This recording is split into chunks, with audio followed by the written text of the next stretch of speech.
जब भी मैं किसी पॉडकास्ट पे जाता हूं या कोई टॉक डिलीवर करता हूं या अगर आप मेरी वीडियोस भी देखें तो उसमें मैं एक स्टेटमेंट हमेशा बोलता हूं कि सोशल मीडिया पे फियर गेट्स यू व्यूज। जितना डर आप फैलाएंगे, जितनी मिस इन्फॉर्मेशन आप फैलाएंगे, उतने ज्यादा आपको व्यूज मिलेंगे, उतने ज्यादा लोग कमेंट करेंगे। अब एक तरह का जो फियर है या स्केयर है या डर है वो अच्छा होता है, जहां पर कुछ लोग आपको इन्फॉर्म करते हैं, एजुकेट करते हैं ऐसे सब्जेक्ट के बारे में जो आपकी हेल्थ के लिए, आपकी फैमिली के लिए किसी भी तरीके से हार्मफुल हो सकता है, लॉन्ग टर्म में या शॉर्ट टर्म में। लेकिन ऐसी जो पॉपुलेशन है सोशल मीडिया पे ये है मैक्सिमम 5 to 10%।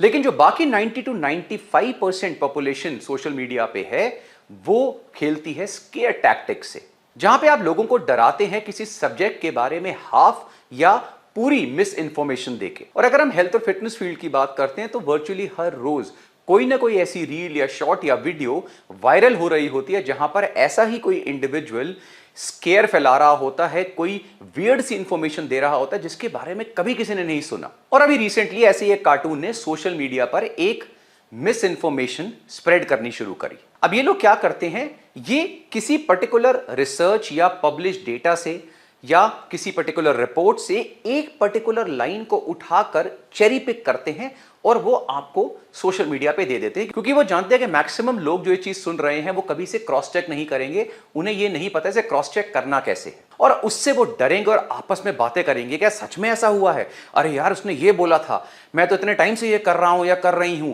क्या मेरे साथ ऐसा हो जाएगा। ऐसे पता नहीं कितने रील्स और शॉर्ट्स सोशल मीडिया पे आपको मिल जाएंगे। लेकिन आज जिस टॉपिक पे हम बात कर रहे हैं वो कुछ दिन पहले ही स्प्रेड करा गया और इतनी गलत तरीके से, इतने मिस इन्फॉर्म तरीके से स्प्रेड करा गया कि बहुत सारे लोग जो है वो रातों रात डर गए। अभी कुछ दिन पहले कार्टून ने सोशल मीडिया पे आके बोला कि हमारे जो कॉफी होती है उसके अंदर कॉकरोच पाए जाते हैं, उन्होंने ये वर्ड यूज किया, कॉकरोच पाए जाते हैं, और ये एफडीए की रिपोर्ट में भी लिखा है और आप गूगल करके पढ़ सकते हैं। देखिए गूगल पे अगर आप लिखेंगे ना कि पागल खाना कहां पर है तो वो ये बता देगा आपको पागल खाना कहां पर है, लेकिन इसका मतलब ये नहीं है कि सबको पागल खाने जाना है। इसलिए जब कोई इंफॉर्मेशन कोई इंडिविजुअल किसी को डिलीवर करता है तो उसके आगे और पीछे हजारों चीजें होती हैं जो वो नहीं बताता। मैं आपको बताता हूं कि ये जो पर्टिकुलर न्यूज है ये क्यों 100% मिसलीडिंग है, और इंडियंस को तो स्पेशली इसकी टेंशन लेने की जरूरत ही नहीं है। यूएस एफडीए यानी US food and drug administration जो है वो एक हैंडबुक पब्लिश करती है जिसे कहते हैं फूड डिफेक्ट एक्शन लेवल्स। ये पर्टिकुलर जो हैंडबुक है ये आपको सोशल मीडिया पे ओपन सोर्स में एफडीए की वेबसाइट पे मिल जाएगी। मैं इस हैंडबुक का जो लिंक है वो भी डिस्क्रिप्शन में डाल रहा हूं। इस हैंडबुक में बहुत सारी इंफॉर्मेशन होती है, स्पेसिफिकली इसमें जो मल्टीपल फूड्स के अंदर डिफेक्ट्स पाए जाते हैं, कुछ इंसेक्ट्स या पेस्ट वगैरह के फ्रैगमेंट्स पाए जाते हैं, चूहे वगैरह जो होते हैं अगर उनके हेयर वगैरह मिलते हैं, कुछ मोल्ड वगैरह होता है और ऐसे और भी कंटामिनेंट्स होते हैं, इसकी एक्सेप्टेबल लिमिट सेट करी होती है। अगर आप लोगों को ये चीज समझ नहीं आ रही है तो प्लीज अंडरस्टैंड, जब हम नेचर से कोई भी चीज उठाते हैं तो उसके अंदर ये सारी चीजें नेचुरली पाई जाती हैं। जब आपके घर में सब्जी आती है तो उस सब्जी को उगाने के लिए उससे पहले उसमें फर्टिलाइजर्स, मैन्योर्स, उसके साथ इंसेक्टिसाइड, पेस्टिसाइड डाले जाते हैं ताकि उसमें कीड़ा ना लगे। जब वो आपके पास आती है तो फिर आप उसको वॉश करते हैं और तब जाके उसे पूरा पका के या फिर रॉ उसे वॉश करके फिर आप उसे कंज्यूम करते हैं। लेकिन क्या यह पॉसिबल है कि दुनिया में किसी भी फल में, किसी भी सब्जी में, ग्रेन में, पल्सेस के अंदर जब वो उग रहे हों या जब वो स्टोर हो रहे हों उसके अंदर कोई कीड़ा ना आए, उसके अंदर कोई इंसेक्ट ना आए, कोई बर्ड्स ना आए? ऐसा पॉसिबल नहीं है। ये एक नेचुरल फिनोमिना है। यूएस एफडीए ही नहीं, दुनिया की हर एक सिमिलर बॉडी के हिसाब से बहुत सारे जो रॉ एग्रीकल्चरल प्रोडक्ट्स होते हैं उनके अंदर इस तरह के जो स्मॉल इंसेक्ट फ्रैगमेंट्स वगैरह हुए या रोडेंट हेयर्स हुए या मोल्ड्स वगैरह हुए, ये नेचुरली पाए जाते हैं, ये अनअवॉइडेबल होते हैं। और ये सारे के सारे कंपोनेंट जब वो प्लांट उग रहा होता है, उसके बाद जब उसकी कटाई होती है, उसका ट्रांसपोर्ट होता है, उसके बाद उसको स्टोर किया जाता है टनों के हिसाब से, इस सारे प्रोसेस में कहीं ना कोई कंटामिनेंट्स उसमें आते हैं। लेकिन वो प्रोसेस को हम कितना क्लीन कर सकते हैं ये भी सारी गवर्नमेंट बॉडीज ने रेगुलेट करा हुआ है। इसलिए किस कंट्री में किस पर्टिकुलर चीज को लेकर या किस कंटामिनेंट को लेकर क्या लिमिट सेट करी गई है ये उनकी गवर्नमेंट वेबसाइट्स पे दिया है, इंक्लूडिंग इंडियन वेबसाइट में, जहां फसाई की वेबसाइट पे आपको ये मिल जाएगा।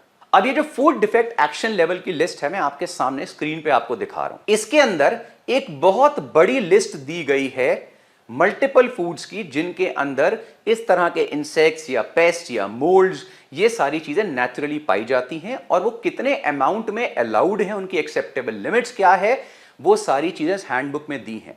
एक्सेप्टेबल लिमिट का मतलब यह होता है कि अगर उस लिमिट के अंदर ये चीजें पाई जाती हैं तो ये ह्यूमन बॉडी को हार्म नहीं करती। ऑन द अदर हैंड वो हार्म वैसे भी नहीं कर सकती क्योंकि हम रॉ फूड्स की बात कर रहे हैं। जब वो फूड कंजम्पशन के लिए हमारे पास आता है उससे पहले वो बहुत सारी स्टेजेस से गुजरता है।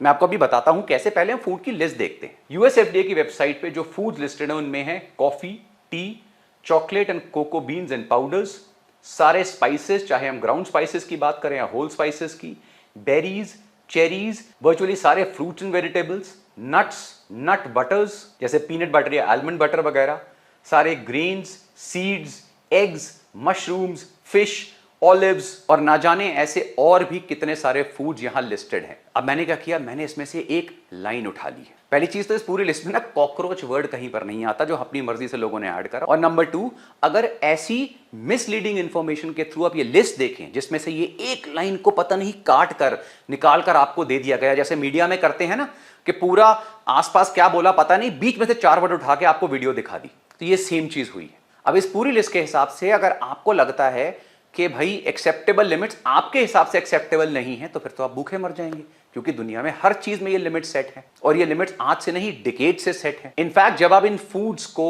हीट करते हैं, वॉश करते हैं, कुक करते हैं तो इनमें से कोई भी कंपाउंड जो इसमें पाया जाता है एक्सेप्टेबल लिमिट्स में ही, वो भी नहीं बचता है या आपकी बॉडी को कोई हार्म नहीं करते। अब हम इसमें प्राइमरी एग्जाम्पल कॉफी का ही लेते हैं। देखिए, जो लोग ऐसी नॉनसेंस इंफॉर्मेशन फैला रहे हैं उनसे ये क्वेश्चन पूछिए कि कॉफी के जो प्लांटेशंस होती हैं कभी विजिट करी हैं या कोई भी फार्म में गए हैं? वहां पर दुनिया के हर प्लांट के ऊपर किसी ना किसी तरह का पेस्ट या कीड़ा या इंसेक्ट जो है वो लगता है। और ये प्रॉपर स्टडीज हैं, जो बच्चे एग्रीकल्चर स्टडी करते हैं ना उनको यही पढ़ाया जाता है कि इन कीड़ों से कैसे अपने प्लांट्स को बचाना है, एग्रीकल्चर को मैक्सिमम ग्रोथ देनी है। सेम चीज कॉफी में आती है। कुछ पर्टिकुलर इंसेक्ट्स या पेस्ट ऐसे होते हैं जो कॉफी बीन्स को या कॉफी का जो फ्रूट होता है उसको टारगेट करते हैं, और ये जो पर्टिकुलर पेस्ट होते हैं ये कॉफी फ्रूट को फील्ड के अंदर और स्टोरेज दोनों में टारगेट करते हैं। इनफैक्ट कॉकरोचेस जो हैं वो कॉफी का मेजर या माइनर पेस्ट नहीं है और ना वो पूरी कॉफी इंडस्ट्री के लिए कोई इंसेक्ट प्रॉब्लम है। तो जिस इंसान ने इंफॉर्मेशन ये फैलाई है उसको ये भी नहीं पता कि कौन से बग्स हैं जो कॉफी को अटैक करते हैं। जनरली कुछ वीवल्स होते हैं, कुछ बीटल्स होते हैं या कॉफी बेरी बोरर नाम के इंसेक्ट्स होते हैं, और ऐसे और भी इंसेक्ट्स हैं जो कॉफी स्पेसिफिक होते हैं, और ऐसे डिफरेंट प्लांट्स के स्पेसिफिक इंसेक्ट्स और पेस्ट्स होते हैं। देखिए, जो पर्टिकुलर इंसेक्ट्स और पेस्ट हैं वो किसी भी प्लांट की ग्रोथ में आएंगे ही आएंगे, वो हमारी और आपकी चाह से या लाइकिंग से नहीं चलता है। जब हम कॉफी की बात करते हैं, कॉफी की जब बीन्स को हम रोस्ट करते हैं, सबसे पहला प्रोसेस होता है कॉफी का, तो generally roasting around 180 to 200 degree Celsius के टेम्परेचर पे होती है, और इस टेम्परेचर पे वर्चुअली सारे इंसेक्ट्स, सारे माइक्रोब्स वगैरह डिस्ट्रॉय हो जाते हैं। अगर कोई भी लाइव इंसेक्ट्स होंगे, लार्वे होंगे,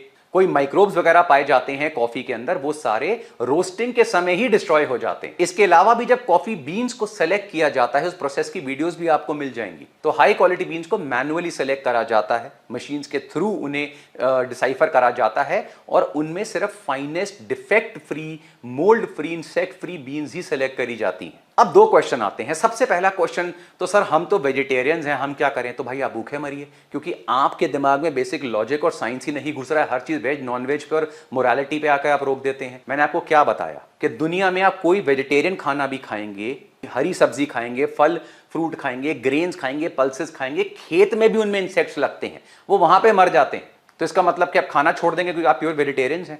वेजिटेरियनिज्म को अगर मैं इस हिसाब से डिफाइन करूंगा तो बहुत बड़ी प्रॉब्लम हो जाएगी। वेजिटेरियनिज्म का सिंपल मतलब हुआ मैं किसी भी जानवर को, किसी और प्राणी को हार्म नहीं करना चाहता। तो यानी मैं किसी का मीट नहीं खा रहा मार के, मैं किसी मछली को नहीं खा रहा, मैं अंडे को नहीं खा रहा, मैं कोई रेड मीट या चिकन नहीं खा रहा है, और फॉर्म ऑफ मीट्स मैं कंज्यूम नहीं कर रहा। कई लोग कहते हैं भाई मैं वीगन हूं, ठीक है, वो आपकी अपनी चॉइस है। मैं किसी जानवर का दूध नहीं पीना चाहता, या मैं इवन हनी भी कंज्यूम नहीं करना चाहता, एनिमल प्रोडक्ट ही मैं यूज नहीं करना चाहता, विच इज ऑल्सो फाइन। लेकिन आप नेचर को तो चेंज नहीं कर सकते ना। अब आती है इंडियंस की बात। इंडियंस को तो बिल्कुल ही टेंशन लेने की जरूरत नहीं है, क्योंकि जहां पर यूएस एफडीए में बहुत सारे फूड्स की एक एक्सेप्टेबल लिमिट की जो लिस्ट है वो सेट करी गई है कि इन फूड्स के अंदर इतने रोडेंट हेयर या इंसेक्ट्स या पेस्ट वगैरह या मोल्ड वगैरह एक्सेप्टेबल है, इतनी सी लिमिट में। इंडिया में फसाई के अंडर उन मैक्सिमम फूड्स में 0 टॉलरेंस लिमिट है, यानी कोई भी लिमिट मिनिमम सेट नहीं करी गई है। अगर उनमें किसी भी तरह के इंसेक्ट्स पाए जा रहे हैं या मोल्ड्स पाए जा रहे हैं या कोई रोडेंट हेयर वगैरह पाए जा रहे हैं, तो फसाई के हिसाब से वो इंडिया में एक्सेप्टेबल नहीं है। जो फसाई की पर्टिकुलर लिस्ट है वो भी मैं आपको दिखा रहा हूं स्क्रीन पर, इसका लिंक भी मैंने नीचे डिस्क्रिप्शन में दिया हुआ है। फसाई के साथ जब हम चॉकलेट्स की बात करते हैं, सीरियल्स की बात करते हैं, ग्रेन्स की बात करते हैं या कॉफी या टी की बात करते हैं, तो फसाई के हिसाब से जो एक्सेप्टेबल लिमिट्स है वो वर्चुअली जीरो है। यानी कोई भी लोअर एक्सेप्टेबल लिमिट नहीं है कि इतने इंसेक्ट्स अलाउड है, जैसे यूएस एफडीए में है, फसाई में तो वो भी नहीं है। अब आई होप ये सारी चीजें सुनने के बाद आपका जो अननेसेसरी डर था, स्केयर था, वो अब क्लियर हो गया होगा। घबराइए मत, हर दूसरे तीसरे दिन फिर कोई ऐसी स्टेटमेंट आपको सुनने को मिलेगी जिससे आप डर जाएंगे और सडनली वो पर्टिकुलर फूड जिनको आप हजारों सालों से बिना किसी टेंशन के खा रहे हैं, बहुत हेल्दी तरीके से खा रहे हैं, वो आप या तो खाना बंद कर देंगे या आपके मन में एक सेकंड के लिए उसमें डाउट पैदा हो जाएगा कि अब मैं क्या करूं। कॉफी और टी के ऊपर मैंने मल्टीपल वीडियोस बनाई हैं। मैंने आपको एक बहुत सिंपल चीज बोली है कि दुनिया में से सबसे ज्यादा मेडिकली रिसर्च्ड फूड्स में से कॉफी और टी आते हैं। अगर मैं सिर्फ कॉफी की ही बात करता हूं तो आज की डेट में दुनिया की वर्चुअली हर पॉपुलेशन ग्रुप के ऊपर, हर कंट्री के ऊपर, हर एज ग्रुप के ऊपर कॉफी की लिटरली मिलियंस ऑफ इंडिविजुअल्स पे स्टडीज हो चुकी हैं। आप कोई भी न्यूट्रिशन बॉडी की रिकमेंडेशन देख लीजिए, आप कोई भी मेडिकल बॉडी की रिकमेंडेशन देख लीजिए, कॉफी बॉडी के लिए बहुत हेल्दी पाई गई है।